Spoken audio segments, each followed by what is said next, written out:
John, people do presentations all the time, and if you would have to give one piece of advice to the speakers at the conference, let's say, what it would be? Well, thanks for the question, Irina. If I had to give one piece of advice, I would tell speakers and presenters, don't forget the emotional aspect of the presentation. Centuries ago, Aristotle wrote what is still considered to be the classic book on public speaking, On Rhetoric. And in that book he said that every great speech, and by extension every great presentation today, it's built on three pillars.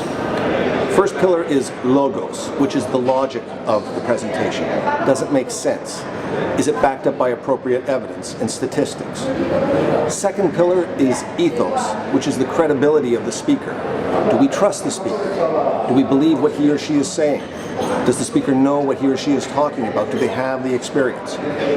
Most presentations that I've seen, there's no problem with logos or ethos. The content is there, it's good, it's detailed, and the speaker clearly knows what he or she is talking about. But often what is missing is that third pillar, pathos or emotion. Aristotle said that emotion is the thing that sets the speech alight and really makes that connection. And it's very important. Seth Godin said that no spreadsheet, no bibliography, no list of resources is going to be enough to persuade an audience who chooses not to believe. And too much in the way of information and facts can distract from the main purpose, which is emotional connection. And it's very important. There's nothing wrong with having all the statistics, all the details, all the charts to hand out after the presentation to back up logically what's been said. But that presentation itself, it's about making that emotional connection. So how do we make that emotional connection? I'll give you a few ideas. One is through humor. Humor is a great way to break the tension in the room, to build rapport with an audience, to show that the speaker is human and has that ability to connect on that emotional human level with the audience. Second thing that I would recommend is to focus on what is important for the audience. It's been said that too many speakers make the mistake of trying to sell features when they should be trying to sell benefits. So in other words, if I have a product, the features of the product, the aspects may well be interesting, but as an audience member, I want to know, how is the product going to make my life, my work, my job better? So focus less on features and more on benefits.